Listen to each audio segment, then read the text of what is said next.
Assalamualaikum warahmatullahi wabarakatuh. Salam sejahtera bagi kita semua. Selamat kepada pemirsa Mawi TV yang tetap stay di channel kami. Saya Leo Priyatawardiana dan Bang Andi Julham kembali hadir dalam bincang-bincang hangat redaksi Maiwa TV. Topik kali ini yang kami akan kembali bawakan adalah mengenai hangatnya ini Pilkada Gubernur DKI Jakarta ya. Karena sampai saat ini beberapa perkembangan baru terjadi, beberapa calon-calon yang masuk dalam bursa sekarang mulai mengurangi ini ya kecepatannya ya, mungkin ya Bang ya. Bahkan ada perubahan-perubahan. Perubahan ya, oke. Ini kira-kira spekulasi apa yang akan terjadi kita akan coba ulik di sini, Ya. khususnya untuk calon bursa yang masuk di bursa ini Anies Baswedan ya, yang kabarnya itu belum ada tandingannya ya, untuk pencalonan di Gubernur DKI. Ya. Ya seperti sekarang ini yang terjadi adalah ya kalau dibilang belum ada penantang bagi Anies. Ya. Belum ada penantang karena penantang yang potensial kan Ridwan Kamil. Sementara Ridwan Kamil sendiri melalui partainya yaitu Golkar sudah menyatakan bahwa Ridwan Kamil memang lebih bagus di Jawa Barat. Konsen kembali di Jawa Kenapa Barat. di Jawa Barat? Karena berdasarkan surveinya, ya kalau di surveinya meraih kemenangan itu akan jauh lebih mudah dibanding kalau di Jakarta. Maka otomatis peluang Ridwan Kamil untuk menjadi penantang Anies mengecil. Terus pertanyaannya kenapa dulu Ridwan Kamil memberi sinyal bahwa akan maju di DKI? Salah satunya dia menyebut yang terkenal itu adalah soal billboard yang dipasang di beberapa tempat di Jakarta dengan tema OTW Jakarta. Ya. Jawabannya adalah karena saat itu belum tentu Anies maju DKI. Ya. Ya kan? Nah, saat Anies sudah menyatakan siap maju di DKI, ya ini berubah konstelasi kan? Itu berubah konstelasi. Satu. Yang kedua, beberapa nama yang sudah mulai dicoba-coba dijual tanda kutip, rupanya belum mendapat respon secara baik oleh masyarakat. Termasuk Kaisang yang notabene adalah putra Jokowi. Ya. Bahkan terakhir perkembangannya kan yang menarik sekarang adalah Kaisang malah sepertinya sengaja mau didorong ke Jawa Tengah. Dimulai dengan survei dari LSI menyatakan bahwa elektabilitas popularitas Kaisang itu tertinggi di Jawa Tengah. Bahkan mengalahkan Lutfi yang mantan Kapol Jawa Tengah itu. Ya. Orang memanai sebagai bahwa itu tanda-tanda bahwa Kaisang tidak akan bertarung di Jakarta. Nah, kalau tidak bertarung di Jakarta, ya kan tadi kan desas-desusnya kan Jokowi mengarahkan Kaisang maju di Jakarta sebagai wakil dari Ridwan Kamil. Tapi rupanya ketaatan Golkar terhadap pimpinan koalisi ini kan sudah mulai memudar ini dengan mulai akhir periode Jokowi dengan istilahnya tidak patuh terhadap arahan yang disampaikan oleh Jokowi. Kalau betul itu bahwa dia mendorong supaya Ridwan Kamil maju di Jakarta menantang Anies tapi mengusung Kaisang. Itu faktor yang membuat sejauh ini belum ada tanda-tanda bahwa akan ada yang penantang. Tapi sebenarnya kalau nama-nama yang potensial untuk maju sebenarnya itu sebagai penantang sebenarnya banyak. Ya sebetulnya beberapa politisi selebriti ya pengertiannya, seperti misalnya selebriti pengertian orang terkenal ya. Seperti Risma kan boleh juga disebut sebagai calon gubernur. Terus Menteri Tenaga Kerja Ida Fauzia dari kader PKB juga berpotensi kalau misalnya diangkat. Tapi rupanya kalau pembacaan kita mereka tidak pede memang melawan Anies. Karena ini Anies ini apa ya, boleh dibilang mereka punya dia punya keuntungan yang besar karena dia pernah menjabat sebagai gubernur DKI 1 periode dan mendapat apresiasi yang sangat besar dari masyarakat Jakarta. Ya, rekam jejaknya ya, utamanya rekam itu jejak kan. dan ada prestasi yang ini. Apalagi bahwa beberapa gerakan-gerakan dari masyarakat Jakarta itu melakukan dukungan atau semacam pernyataan-pernyataan dukungan itu makin lama makin sering. Jadi belum soal survei ya memang semua mengakui bahwa Anies masih di atas. Ya. Ya, berarti kalau begitu ini pemilihan gubernur nanti kemungkinan untuk terjadi head to head ya. Misalnya head to head antara dua calon yang akan maju di Jakarta. Di Jakarta apakah dipastikan akan ada? Kalau semuanya seharusnya ada, cuma kan kalaupun ada ya kan bisa saja misalnya sekedar menggugurkan kewajiban kan, misalnya calon itu sekedar ini tapi tidak ditarget untuk menang. Bisa saja begitu. Kan misalnya kalau memang mau target menang kan Ridwan Kamil majukan saja. Toh misalnya Ridwan Kamil juga sudah punya modal elektabilitas yang memadai meskipun tidak menyamai Anies. Kan bisa saja kalau digenjot misalnya dengan promosi dan lain-lain. Tentu bisa menyamai, tapi kan sepertinya mereka tidak mau ambil risiko, khususnya Golkar kan. Golkar sebagai induk organisasi Ridwan Kamil ya sudah menyatakan, sudah memberi kesan bahwa dia lebih bagus di Jakarta. Meskipun jauh sebelumnya Gerindra menyatakan mendukung Ridwan Kamil masuk di Jakarta. Padahal kan Ridwan Kamil kan bukan kader Gerindra. Kayak itu. Baik. Ini untuk calon wakil gubernur khususnya Bang ya. Karena ini kan mulai mengerucut nih. Yang masuk di bursa pencalonan. Wakil gubernur pun mungkin mengerucut juga kan. Pasti mengerucut. Namun satu hal yang jadi pertanyaan, apakah nanti akan ada yang menyeruak tiba-tiba masuk sebagai penantangnya Anies? Nah, ini bisa saja sebenarnya. Kan ini kan yang problem sekarang kan tidak ada yang percaya diri sepertinya ya. Kita membacanya begitu. Membacanya tidak ada yang percaya diri atau tidak berani maju melawan Anies karena memang ya mungkin perkiraan mereka ya daripada buang-buang uang kan. Nah itu. Nah soal wakil tadi tuh ya yang ada sekarang kan Anies Sohibul Iman. Satu sisi ya, PKS. Problemnya sekarang adalah muncul pasangan alternatif. Tapi tetap Anies. Yaitu Anies Andika Perkasa.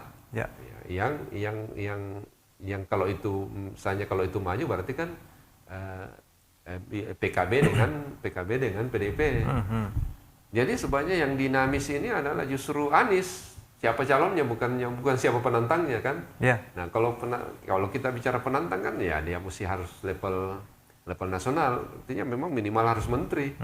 Tapi untuk menteri pun agak sulit mencari lawan tanding yang sepadan. Ya memang tadi kecuali Ridwan Kamil harusnya.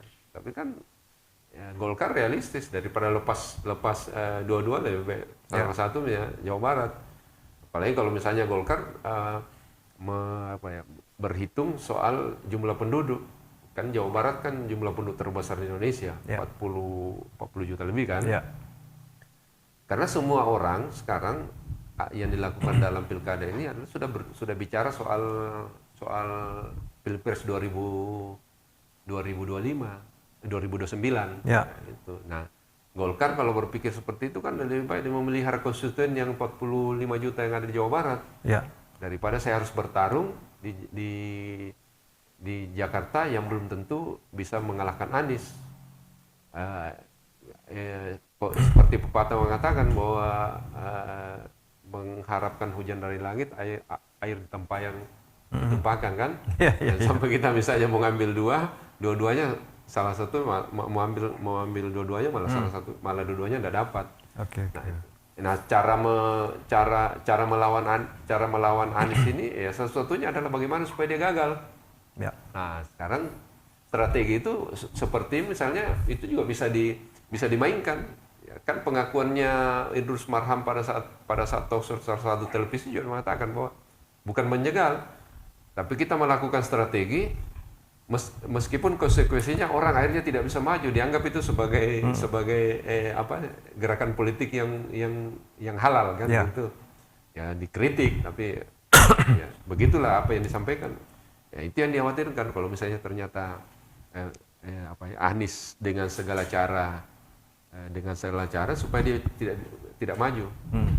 Ya kan mulai yang halus-halus sampai agak kasar-kasar dikit kan tentu akan dilakukan. Kalau dulu pada periode sebelumnya waktu Pilpres kan dihalanginya ya berupa hukum beberapa. Nah kalau sekarang ini cenderung adalah mengiming-iming partai-partai yang berpotensi mendukung Anies untuk tidak mendukung.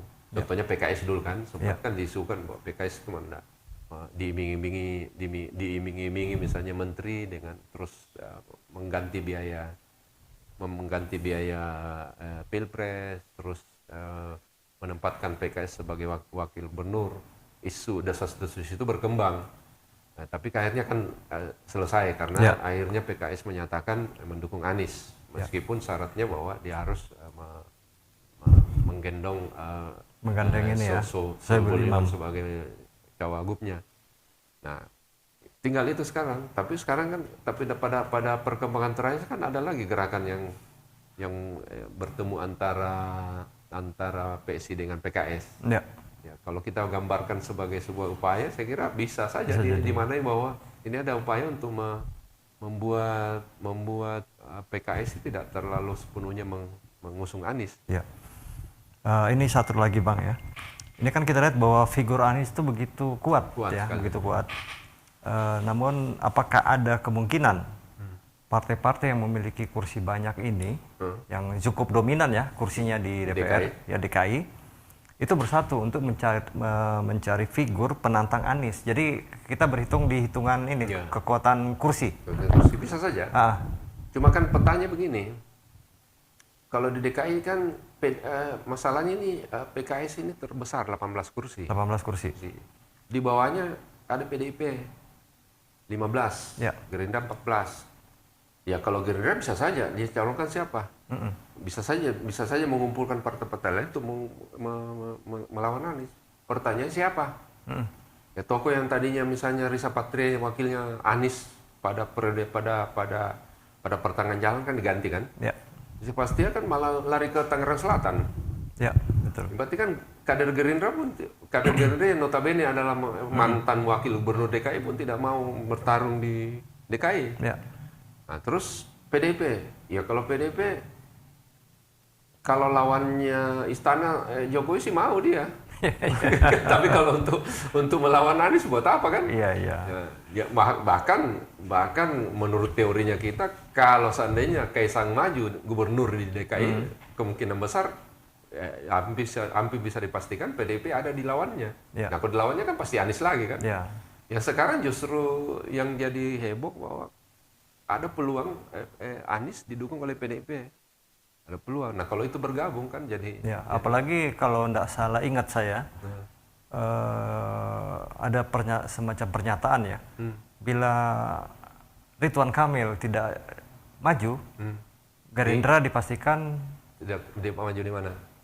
Ya? Tidak maju di mana? Di pilkada gubernur. Di DKI ya? DKI, dipastikan mungkin Gerindra akan ke Anies. Iya bisa saja. Apalagi itu kan.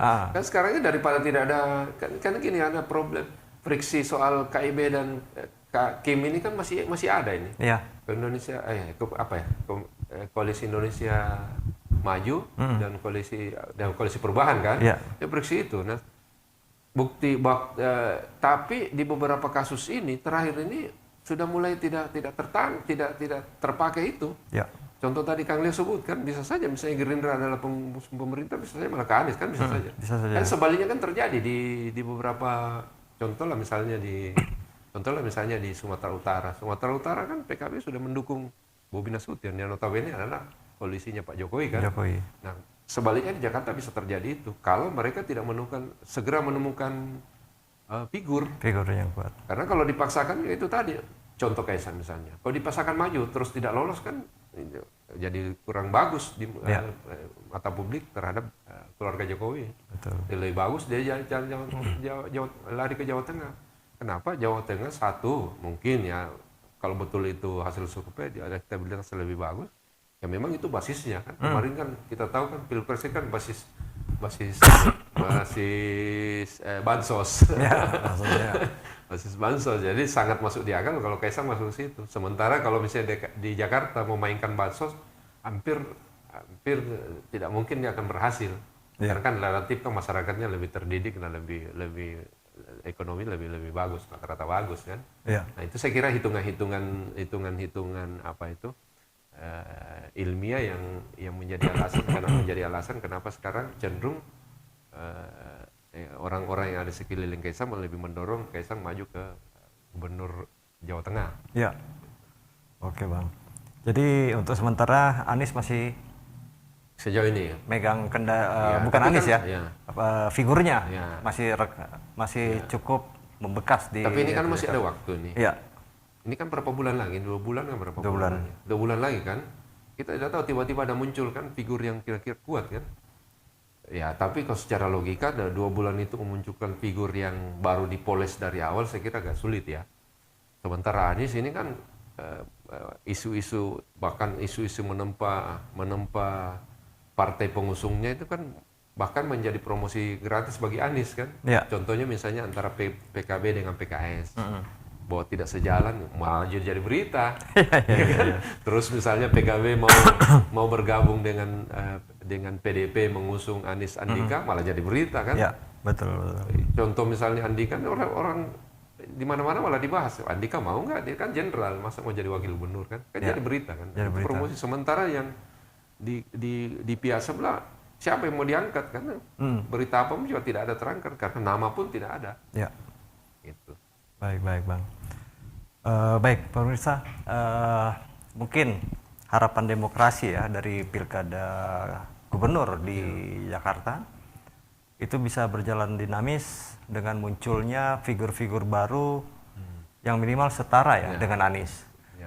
Dan saya rasa figur itu mungkin ada, namun belum muncul ke permukaan aja gitu.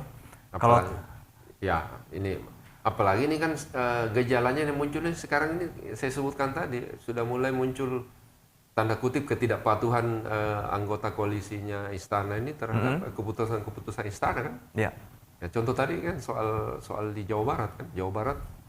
Jawa Barat sepertinya Gerindra tetap kekeh sama Deddy Mulyadi, sementara Golkar Ridwan Kamil kan. Ya, kan mereka satu kubu kan. Ya.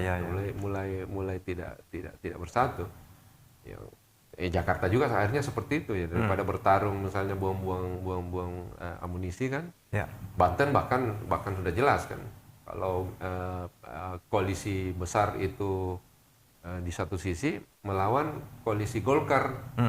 Jadi Golkar ini bikin sendiri, proses sendiri mengusung siapa namanya mantan wali kota Tangerang itu, yang ibu siapa itu kader Golkar kan, yang merupakan masih dinasinya Atut kan. Oke. Nah itu yang membuat juga situasi di Jakarta jadi jauh lebih agak susah diprediksi karena kita tidak, akhirnya kan yang saya bilang tadi. Sisa-sisa pilpres itu rupanya ini sudah tidak, untuk beberapa daerah tidak berlaku. Ya, koalisi yang terjadi sebelumnya. Oke. Berarti ini ada perubahan sesuai kebutuhan mungkin sesuai ya. Kebutuhan akhirnya jadi. Kebutuhan dan target target ini. Kecuali Jawa Timur semua partai pemerintah sudah ada di Kofifa. Meninggalkan PDIP dengan PKB di luar koalisi. Baik Bang. Ya pemirsa, memang dinamisnya ini pesta demokrasi di Indonesia itu macam-macam setiap daerah gitu. Khusus untuk Jakarta mungkin menjadi titik konsentrasi yang sangat dipantau oleh masyarakat. Karena disitulah simbol negara, simbol ibu kota negara, apalagi di tengah akan pindahnya IKN ya. Gitu. Jadi ini butuh semacam pemikiran yang matang dari calon gubernur. Untuk saat ini sih infonya masih Anies yang teratas ya. Sepanjang belum ada penantang. Ya, sebelum ada penantang. Namun kita harapkan ada penantang lah. Ayolah maju, penantang-penantang yang baru. Supaya seru, dinamis, dan pesta demokrasi bisa berjalan tidak head to head gitu ya. Jadi istilahnya kalaupun ada calon independen, ya bisa jadi. Kita nggak tahu. Kemarin ada independen sudah tidak bersyarat. Si siapa tuh yang jenderal polisi itu? Oh iya. Ya, Pak Rengkun siapa itu? Jadi relatif sekarang independen sudah tidak ada. Sudah tidak ada. Oke, baik. Ya, demikian pemirsa bincang-bincang kami. Kita tunggu bagaimana kejutan baru dari ibu kota negara, khususnya di Pilkada Gubernur nanti. Mungkin besok atau lusa atau minggu depan Ada perubahan? kami pasti akan kembali di tengah Anda. Terima kasih dengan ucapan wassalamualaikum warahmatullahi wabarakatuh. Saya Leo Piranti Wardiana dan Bang Andi Ilham pamit dari dalam permisa. Terima kasih.